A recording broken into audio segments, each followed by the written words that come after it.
네, 감사합니다. 오늘 누가복음 강해의 67번째 시간, 누가 하나님 나라에 합당한 사람인가 라는 제목으로 하나님 말씀 나누겠습니다. 오늘 본문에는 세 가지 이야기가 나오죠. 첫 번째는 1절에서 8절까지 불의한 재판장의 비유가 나옵니다. 자기 이익에 따라서 공정한 재판을 하지 않는 재판장이 있었어요. 그런데 그 재판장에게 억울한 일을 겪은 이 과부가 찾아오는데, 재판장은 원래 본인의 이익이 되지 않는 사람과는 별로 상종하지 않는 사람이었습니다. 그래서 이 여인을 무시하죠. 그런데 이 여인이 포기하지 않고 끈질기게 청원한 결과 이것에 대단히 귀찮음을 느낀 재판장이 그녀의 억울함을 풀어주었더라라고 하는 그런 이야기입니다. 두 번째 이야기는 9절에서 14절까지인데요. 바리새인과 세리의 비유이지요. 두 사람이 성전을 올라가는데, 당시 바리새인은 어떤 사람이죠? 종교적으로 율법을 엄격하게 잘 지키는 종교인의 대표입니다. 그런데 세리는요, 율법과 완전히 거리가 먼 세속인의 대표예요. 두 사람이 완전 극단적인 사람이 지금 성전에 올라가고 있습니다. 그들이 성전에서 이렇게 기도하는데, 바리새인은 자신의 의로움을 강조하면서 제가 저런 세속적인 세리와 같지 않음으로 인하여 감사한다고 기도합니다. 반면에 세리는 그저 울기만 하죠. 죄인인 자신을 긍휼히 여겨달라는 것입니다. 그런데 역설적이게도 하나님은 자기를 스스로 높인 바리새인의 기도가 아니라 자신의 죄를 깨닫고 자신을 하나님께 의탁한 이 세리의 기도를 오히려 귀하게 여기셨다라고 하는 내용입니다. 그리고 마지막 이야기는요, 15절에서 17절인데 어린 아이의 비유이지요. 말씀을 전하시는 예수님께 어느 젊은 부모들이 자신의 아기들을 데리고 온 것 같아요. 안고 온 것 같습니다. 다른 복음서에서는 이제 아이라고 되어 있고, 오늘 복음서의 원어를 보면 아기라고 되어 있습니다. 그래서 아마 부모에 의해서 데리고 와진 아기들인 것 같고, 그리고 다른 복음서에서는 아이들이에요. 그래서 아이들이 자발적으로 나온 걸로 되어 있는데 아마 그곳에 섞여 있었던 것 같아요. 아이들이지만 연령대가 다양했던 거죠. 어쨌든 젊은 부모들이 자신들의 아기를 데리고 나오자 제자들이 막아서요. 당시 예수님이요, 갈릴리뿐만 아니라 예루살렘 일대에 거의 스타셨습니다. 인기 스타였어요. 예수님 한번 만나보려고 한 사람들이 많았습니다. 그러니까 마치 팬들이 스타에게 달려드는 걸 이 매니저가 이렇게 막아서잖아요. 그렇게 이제 제자들도 예수님 이제 귀찮게 하지 말라라고 행동으로 아마 제재했던 것 같아요. 그런데 예수님은 오히려 아기들을 받아 안으시고, 오히려 이 아이와 같은 사람이라야 하나님 나라에 들어갈 수 있을 거라고 교훈하시는 내용이 바로 세 번째 이야기입니다. 자, 이쯤에서 다시 한번 복기해 볼까요? 첫 번째는 불의한 재판장의 비유, 두 번째는 바리새인과 세리의 비유, 세 번째는 어린 아이의 비유입니다. 자, 이 세 가지 이야기가 오늘 한 본문으로 묶였어요. 그렇죠? 자, 그렇다면 이제 이런 질문을 해봐야겠죠. 전혀 다른 이야기예요. 그리고 우리가 말씀 묵상할 때도 각각 묵상하지 않습니까? 설교자들도 각각 택하는 비유입니다. 그렇다면 왜 목사님은 전혀 다른 이야기 같은 이 세 가지 비유를 왜 하나의 묶음으로 묶으셨나? 이 세 가지 이야기에 어떤 공통점이 있는가 하는 것입니다. 대부분 우리가 본문으로 말씀 읽거나 설교를 듣게 되면 아마 여러분도 따로따로 이렇게 묵상했을 것 같아요. 첫 번째 비유는 간절히 기도하라는 주제로 묵상할 때가 많고, 두 번째는 겸손한 태도에 관한 교훈으로 읽지요. 세 번째는 아이와 같은 순수한 믿음을 교훈하시는 내용으로 우리가 읽습니다. 맞습니다. 틀린 내용이 전혀 아니에요. 그리고 각각 그에 따른 주제가 있는 것이 사실이죠.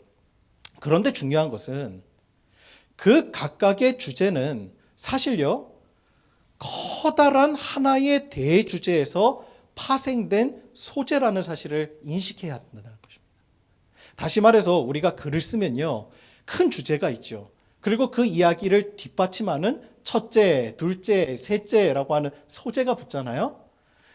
바로 그런 의미라는 거예요. 이게 어떤 대주제에서 파생된 세 가지 이야기라는 겁니다. 자, 그렇다면 이런 질문이 들죠. 소재는 하나의 커다란 주제에서 파생된 것인데 지금 이 세 이야기는 어떤 공통점도 잘 보이지가 않는단 말입니다. 그렇죠? 그렇다면 이 세 이야기는 도대체 어떤 주제를 지향하고 있는가 하는 것이에요. 자, 결론부터 말씀드리면 이 세 가지 이야기의 주제는 바로 하나님 나라입니다. 누가복음의 대주제와 똑같습니다. 우리가 지난 시간에 살펴본 17장 기억나세요? 바리새인들이 예수님께 나와요. 바로 이전에 본문에 보면 바리새인들이 예수님께 나와서 하나님 나라에 관한 질문을 해요. 그렇죠? 그래서 그때 바리새인들의 관심이 뭐냐면 그 하나님의 나라가 언제, 어떻게, 어디로 임하는가를 묻습니다. 하나님에 의해서 임하는 거. 그런데 주님의 관심은 언제, 어디서, 어떻게가 아니라 하나님 나라가 무엇인지 그 내용에 관심이 있으셨다는 거예요. 주님은 그래서 하나님 나라를 크게 두 가지로 말씀하시지 않아요? 현재 임한 하나님 나라, 즉 하나님의 말씀대로 살아가는 사람들에 의해서 그 말씀이 구현되는 이곳이 바로 하나님 나라다. 그렇게 예수님이 현재적 하나님의 나라에 대해서 말씀하셨어요. 그리고 또한 앞으로 임할 종말론적 하나님 나라도 이야기하셨습니다. 자, 그런 맥락에서 하나님 나라에 대한 이야기를 하시면서 오늘 본문이 이어지는 거예요. 자, 오늘 본문이 18장은요. 그 하나님의 나라에 관한 이야기의 연장선입니다. 하나님 나라가 어떤 나라인지를 설명하신 주님께서 오늘 본문에 기록된 세 가지의 이야기를 통해서 말씀하시려는 것은 바로 그런 하나님 나라에 합당한 자가 누구인가 하는 거예요. 그게 대주제입니다. 이것이 오늘 본문을 관통하는 대주제인 거죠. 이 점을 우리가 염두에 두지 않고 본문을 읽어버리면요. 엉뚱한 이야기하고요. 또 주제와 관련 없는 자기가 원하는 대로 말씀을 해석해버리기가 쉽습니다. 그래서 여러분 말씀 읽을 때요. 진짜 중요해요. 제가 늘 강조하죠. 성경 읽을 때 가장 주의해야 될 것이 앞뒤 문맥을 제대로 파악하고 염두하면서 읽어야 돼요. 그래야 자기 해석이 안 빠져요. 그런 대주제를 염두에 두고서 오늘 본문을 한번 자세히 살펴보자고요. 하나님 나라, 그리고 하나님 나라에 합당한 자가 누구인가. 자, 첫 번째 이야기 한번 보겠습니다. 자, 1절을 한번 볼게요. 우리 1절 말씀 다 같이 한번 봉독해 볼까요? 시작. 예수께서 그들에게 항상 기도하고 낙심하지 말아야 할 것을 비유로 말씀하여. 아멘. 자, 1절은요. 우리가 우리 마음대로 비유를 해석하지 못하도록 그 의미를 명확하게 지금 밝히고 있죠. 자, 불의한 재판장의 비유는 무엇에 관한 이야기라는 거예요? 항상 기도하고 낙심하지 말아야 할 것에 대한 비유라는 거예요. 그렇죠? 자, 그러면 이 말씀은요. 기도에 관한 소주제라는 것을 알 수 있죠. 그렇죠? 일단은. 자, 그러면 그 내용을 좀 더 한번 살펴볼게요. 2절에 보니까요. 어떤 도시에 사람도 무시할 뿐만 아니라 심지어 하나님을 두려워하지 않는 재판장이 있었다는 거죠. 자, 구약의 율법에는요. 명확하게 신명기나 레위기에 보면 명확하게 기재가 되어 있는 내용이 뭐냐면 하나님을 대신해서 재판을 하는 사람이에요. 재판관은. 그 당시에 제사장이 그랬죠. 그런데 하나님께서 뭐라고 여러 번 얘기하시냐면 자기 이익과 자기의 감정에 따라 구분 재판을 하지 말라. 엄청 강조하십니다. 그래서 부자라고 두둔하지 말고 가난한 사람이라고 해서 또 연민의 감정으로 공정한 재판을 흐리게 하지 말라는 겁니다. 그런데 구약에 보면 이스라엘 백성들이 이거를 지켜요, 안 지켜요? 재판장들이 안 지켜요. 그래서 예언서를 우리가 읽어보면요. 하나님께서 이스라엘 백성을 징계하시는 가장 큰 이유 중에 하나가요. 바로 자기 이익과 사사로운 감정에 따라 막 재판이 벌어졌기 때문에 그래요. 나라를 나라답게 세상이 아무리 불의하여도요. 불의한 세상을 최후까지 정의롭게 지켜내야 될 마지막 방어선이 있다면 그곳이 바로 사법부예요. 여러분, 나라가 다 망가져도요, 사법부만 제대로 서면요, 그럼 나라 안 망가져요. 재판이 공정하게 일어나면요, 그럼 문제가 안 생겨요. 나라가 가장 썩을 때가 언제인 줄 아십니까? 망한 징조가 어느 때예요? 사법부가 구분 재판할 때예요. 그게 망하는 징조예요. 행정이 무너지면요, 국민들이 불편을 겪지만 사법이 무너지면 국민은 고통을 겪고 나라는 무너지게 됩니다.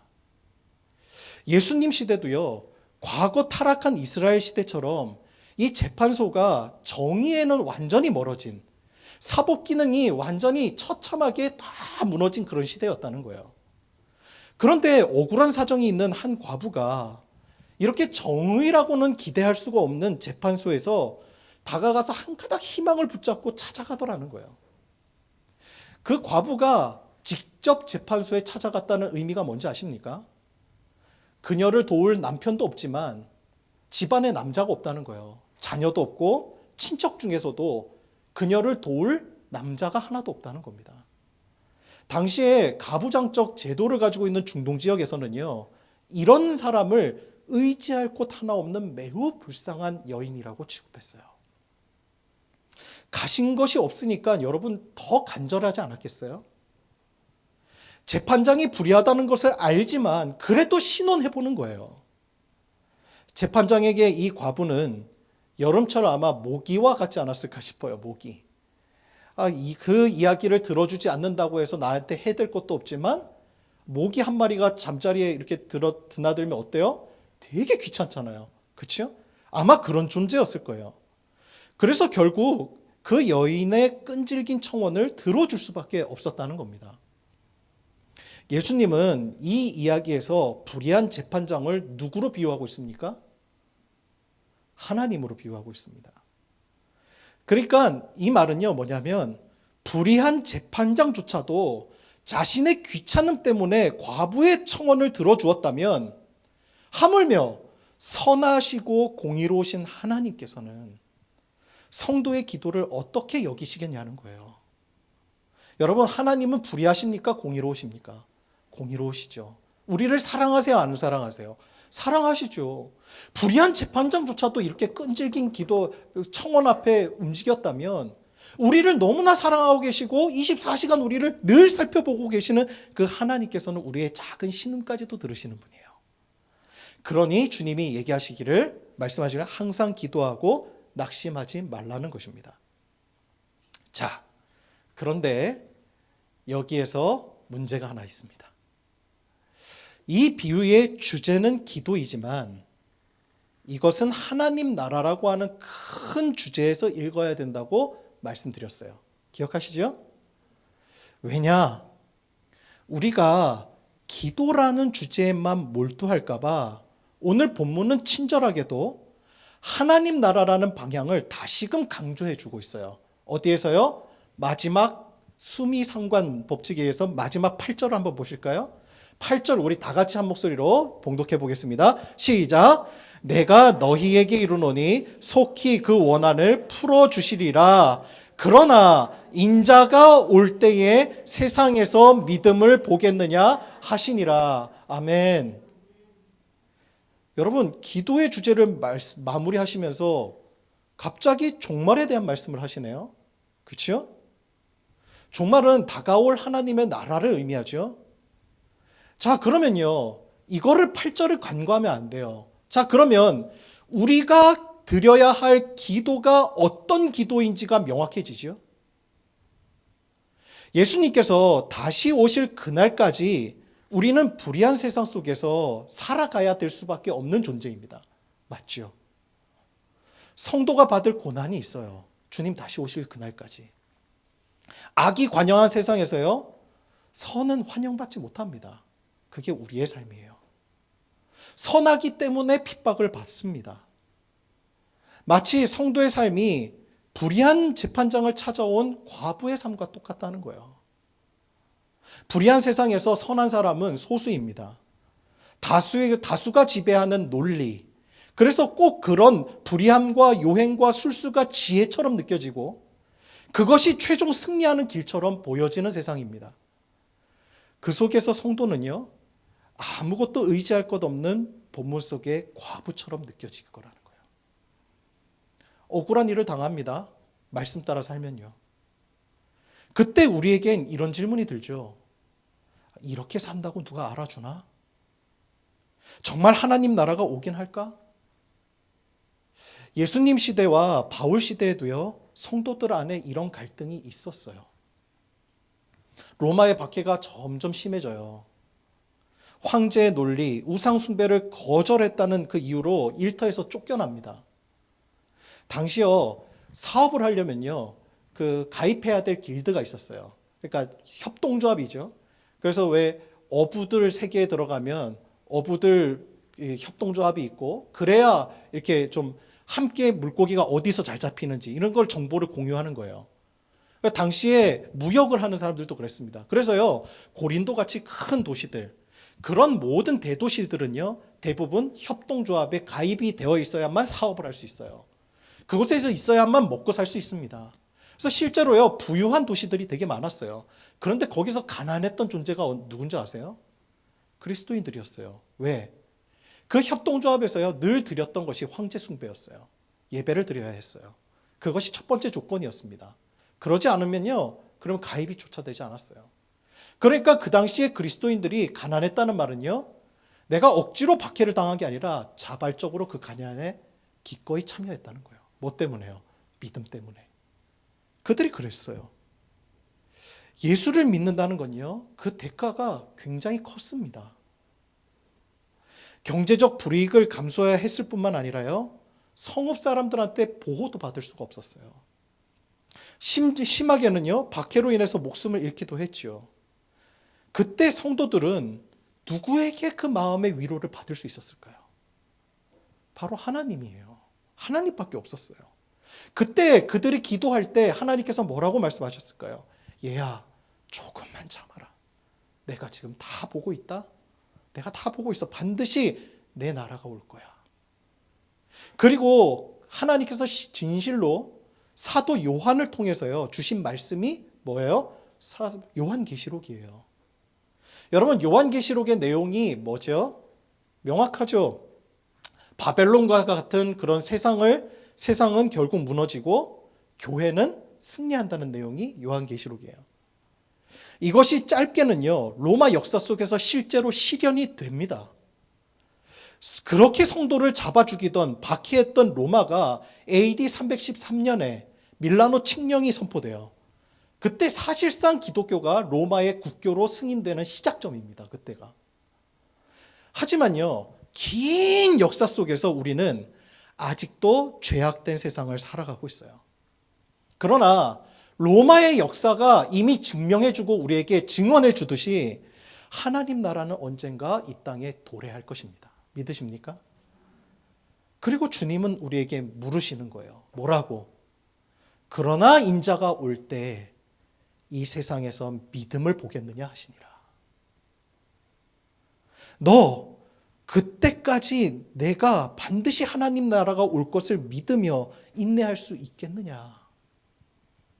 여러분, 믿음은 바라는 것들의 실상이라고 했어요. 그렇죠? 지금은 보이지 않아요. 하지만 반드시 하나님은 살아계시고 그 나라가 있다는 것을 아는 사람은요, 오늘을 함부로 살 수가 없어요. 인내할 수 있습니다. 그것이 바로 소망의 힘이고 능력의 힘인 거예요. 그런데 안타깝게도요, 많은 그리스도인들이 오늘 말씀의 8절을 읽지 않고 본문의 대주제를 간과하고 본문을 읽다 보니까요, 마치 본문을 기도 맞는주의로 해석을 해버리더라는 거예요.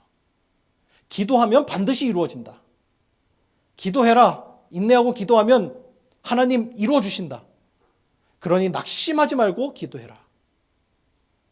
제가 어릴 적 부흥회 때 많이 들었던 말씀이었어요. 이 말씀만 딱 떼서 보는 겁니다. 꿈 크게 가지고 기도하라는 거예요. 저도 꿈 크게 가지고 기도했습니다. 그런데 나중에 깨달았어요. 그것은 꿈이 아니라 나의 욕망이고 그렇게 기도하는 것이 바로 우상숭배였다는 사실입니다. 저는 어릴 적 초등학교 3학년 때 목회자가 되겠다고 그랬거든요.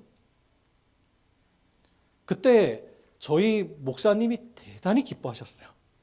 그래서 막 40일 작정 기도회 할 때도 우리 교회 저 아이 인주가 목사가 된답니다. 우리 저 아이를 위해서 기도해 주십시다. 그리고 교인들은요, 늘 저한테 와서 이렇게 기도해 주실 때, 안고 기도해 주실 때 그랬어요. 하나님 세계적인 부흥 강사 되게 하여 주옵소서. 저는 될 줄 알았어요. 그리고 그게 하나님의 꿈이라고 저는 생각을 했어요. 아, 내가 목회하면 적어도 큰 목회해야지.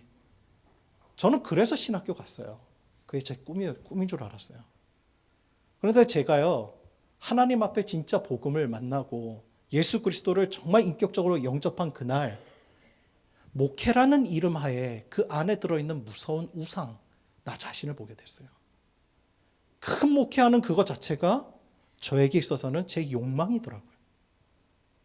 힘을 과시하고 싶은 마음, 뭔가 영향력을 갖고 싶은 마음, 특별한 존재가 되고 싶은 마음, 그 마음이 제 안에 있다는 것을 깨달았어요. 기도는 여러분 하나님의 뜻을 붙잡기 위한 행동이에요. 그런데 반대로 우리는요, 때로는 기도를 자기 욕망을 강화시키는 것으로 이용할 때가 많아요. 우리가 하나님 이렇게 들어주세요. 오늘 본문을 다시 보세요. 이것이 기도 만능을 말하기 위해 쓰여진 것입니까? 여러분, 승진을 위해서 기도하면 다 이루어지던가요? 사업이 내 뜻대로 기도하던 대로 여러분 풀려지던가요? 건강이 기도하던 대로 다 회복이 되던가요? 될 때도 있지만 그렇지 않을 때도 있어요. 왜? 그것은 나보다 나를 더 잘 아시고 내게 유익한 것이 무엇인지를 더 잘 아시는 아버지의 선하신 판단에 있기 때문에 그래요. 아이에게 칼을 쥐어줄 부모가 누가 있어요? 기도 만능주의의 무서움이 바로 여기에 있는 거예요. 자기의 욕망의 성취가요, 하나님 나라라고 믿는 겁니다. 원하는 대로 다 되면 그곳이 천국이라고 생각을 해요. 그런데 여러분, 정말 그렇습니까? 정말 그럴까요? 사람들이 가장 싫어하고 피하고 싶고 또 정복하고 싶어 하는 것이요, 바로 죽음이에요. 죽음은 누구다 맞이할 진리이죠. 이 죽음을 옛날부터 지금까지도요, 극복하려고 사람들이 노력합니다. 진시황은 죽음 극복하고 싶어 했어요. 불로초 얻으러 다녔다고 하죠. 미국의 어느 억만장자, 최근에 기사 보니까요, 젊음 유지하고자 아들의 피까지 수혈을 받고 있다는 뉴스도 있었어요. 영원히 살면 여러분, 그것이 천국이겠습니까? 소설가이자 실존주의 철학자인 사르트르의 연인으로 알려진 시몬느 드 보부아르가 쓴 사람은 모두 죽는다라고 하는 소설이 있습니다. 그 소설의 줄거리가 이래요. 소설의 주인공인 레이몽 회스카는 유럽 중세시대의 영주입니다. 그런데 어느 날 그가 적의 침략을 받던 중에 한 노인으로부터 불로장생의 약을 진짜 받아요.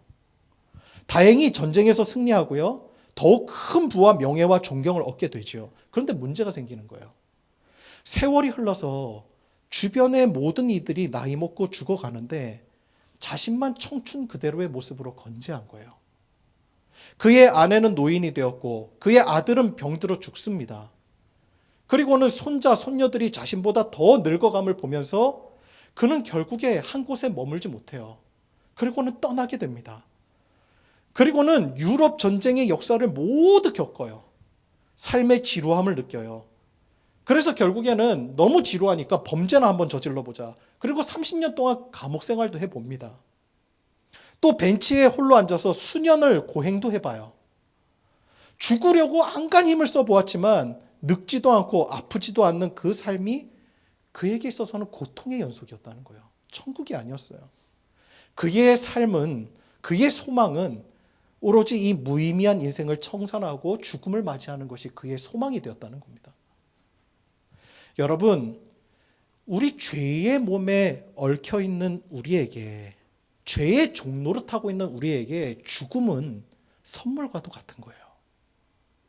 그래서 주님은요, 우리의 죄의 몸을 죽이시고 새로운 피조물로 거듭나게 하시는 거예요. 부활의 영광이 바로 그겁니다. 죄의 몸은 죽고 의의 몸을 힘입어 하나님과 영원히 사는 것이 복인 거예요, 여러분. 그런데 이곳에서 하나님을 믿는다고 하면서 우리의 기도가 욕망 성취에 있다면 그것은 궁극적으로는 지옥의 삶인 거예요. 존 오토버그의 책 중에 인생, 영생이 되다라는 책이 있거든요. 거기에 보면요, 우리가 신앙에서 착각하고 있는 천국에 대해서 그가 이렇게 설명합니다. 그분이 이래 얘기해요. 영화 속 천국은 누구나 가면 좋아할 쾌락의 나라다. 하지만 예수님이 밝혀주신 내세의 삶은 영화 속 천국과는 사뭇 다르다. 천국에 대해서 우리가 분명히 알아야 할 것은 하나님과 함께 영원히 사는 삶이라는 사실이에요. 그렇죠? 그게 천국이죠? 그런데 천국에서는 하나님을 피하는 것이 가능해요? 불가능해요? 불가능한 나라예요. 그러니 여러분, 하나님과 같은 뜻을 품고 같은 즐거움을 갖는 사람에게 천국은 그야말로 진짜 천국인 거예요. 그렇죠? 그런데 하나님과 관심이 다른 사람에게 천국은 어떨까요? 그것은 지옥과 같은 거예요. 불행한 곳인 거예요. 그렇죠? 나는 쾌락을 원하는데. 그래서 오늘 본문은 우리에게 이렇게 교훈하는 거예요. 누가 하나님 나라에 합당한 자인가? 우리가 오늘 불의한 세상에서 세상을 살아가며 눈물을 흘리지만 하나님의 그 선하심을 믿으며 그분의 뜻을 끝까지 붙들고 기도하며 인내하는 그 사람이 바로 하나님 나라에 합당한 사람이라는 거예요. 그러니 여러분, 이 기도의 내용이 우리의 욕망의 기도와 같다고 말할 수 있을까요? 전혀 다른 차원의 기도인 거예요. 기도는요, 나의 욕망을 이루어주는 도구가 아니라 세상의 중력에서 벗어나게 하는 힘이에요.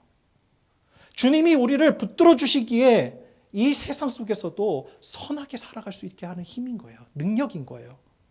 오늘을 믿음으로 살게 해주는 힘인 겁니다. 그래서 주님이 기도를 끝까지 하면서, 그래서 주님이 뭐라고 하세요? 내가 다시 이 세상에 올 때에 믿음 있는 자를 보겠느냐. 끝까지 하나님의 말씀 붙들고 그렇게 살려고 악착같이 기도의 힘을 붙드는 사람, 그 사람을 하나님 나라 올 때 주님이 보겠느냐. 그 질문을 우리에게 던지고 계신 거예요. 하나님 나라에 합당한 자가 누굴까요? 그 나라가 진짜 있음을 믿으며 오늘 나의 삶이 고통스럽다 할지라도, 이 세상, 악한 세상에서 살아가는 삶이 힘겹다 할지라도 그럼에도 불구하고 세파에 젖지 아니하고 하나님의 뜻을 품고 살아가리라 결단하는 기도의 사람, 그 사람이 하나님 나라에 합당한 자다, 주님 말씀하시는 겁니다.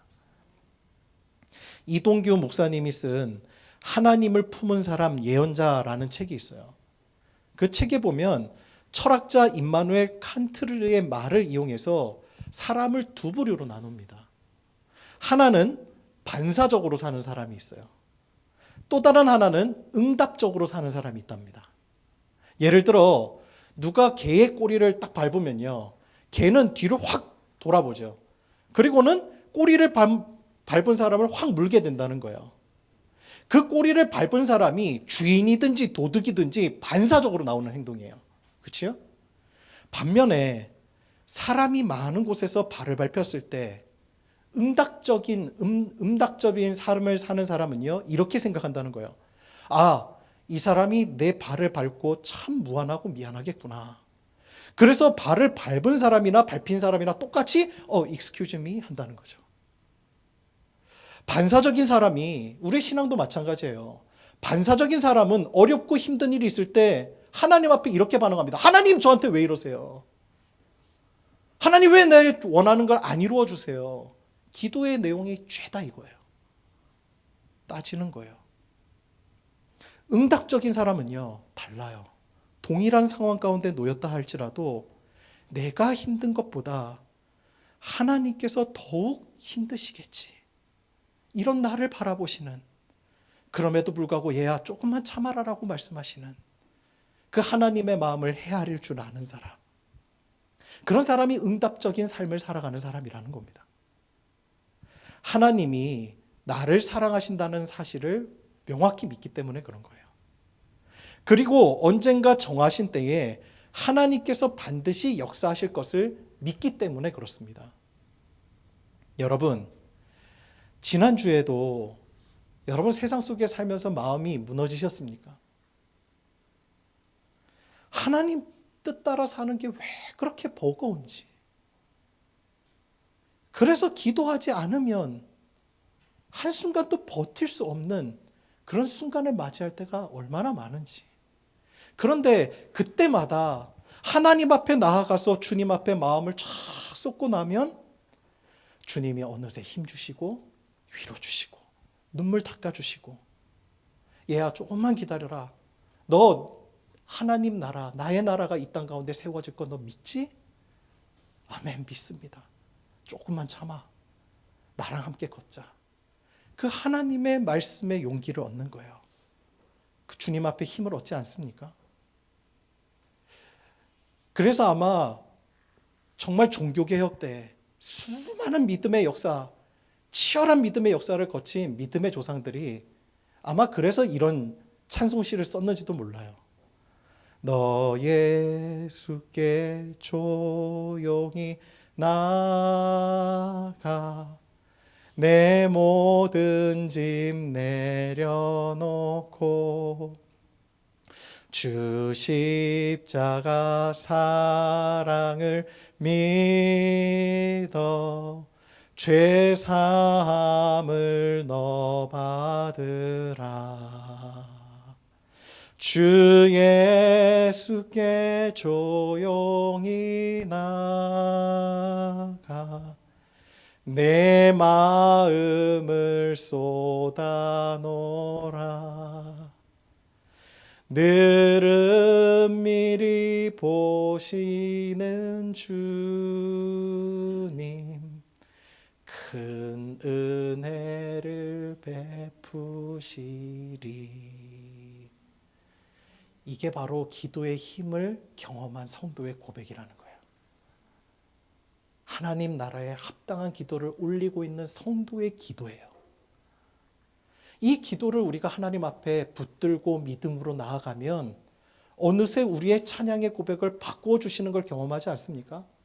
그래서 우리의 찬양이, 우리의 삶이 되게 고달픈 것 같은데요, 기도로 하나님 앞에 능력을 힘입고 나면 우리의 찬양을 하나님께서 바꾸시더라는 거예요. 어떻게 해요? 높은 산이 거친 들이 초막이나 궁궐이나 내 주 예수 모신 곳이 그 어디나 하늘나라 할렐루야 찬양하세 내 모든 죄 사함 받고 주 예수와 동행하니 그 어디나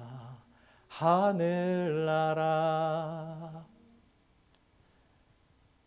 여러분, 나를 괴롭히는 사람과 좋은 몰디브요? 어디 스위스요? 좋은데 천국 같은 곳이라고 하는 한 곳에 여행을 같이 가도요, 그건 지옥이랑 다름없어요. 그런데 진짜 나와 마음이 합하고 정말 사랑하는 사람과는요, 다른 곳 안 가도 돼요. 그냥 지금 내가 머물고 있는 그곳이 천국이 되는 거예요. 여러분, 하나님과 동행함에 천국의 비결이 있는 거예요. 하나님 나라가 언젠간 이 땅에 올 것이다. 하나님의 정의와 공의와 사랑의 그 나라가 올 것이라고 정말 믿는 사람은요, 오늘 괴롭죠. 때로는 힘들죠. 그런데 마치 오늘을 치열하게 살아가던 그 와이프가 집에 들어와서 여보 나 너무 힘들었어. 그럼 사랑하는 남편은 어떻죠? 아유 자기야 많이 힘들었지. 괜찮아 좀만 참자. 여보 많이 힘들었어. 그 이야기 들어주고 공감해주는 그 위로 때문에 또 살아갈 힘을 얻는 거잖아요. 그렇죠? 그런데 우리 하나님의 약속은요, 허황되지 않아요. 그 말씀은 진실이에요. 믿음은 바라는 것들의 실상이에요. 허황된 게 아니에요. 그것을 믿기 때문에 오늘 끝까지 주님의 뜻을 살기로 결단하고 기도하며 나아가는 것이 바로 우리의 성도의 삶이라 믿습니다. 하나님 나라를 믿음으로 기다리면서 기도를 통하여서 공급해 주시는 하나님의 은혜를 날마다 경험하는 우리 모든 더불어 기쁜 교회 교우 되시기를 주님의 이름으로 축원합니다. 이제 두 번째 이야기와 세 번째 이야기 남았죠? 그 이야기는 다음 주에 이야기하도록 하려고요. 누가 하나님 나라에 합당한 사람인가? 이번 한 주도요. 기도로 승리하는 우리 교우 되시기를 주님의 이름으로 축원합니다. 기도하겠습니다.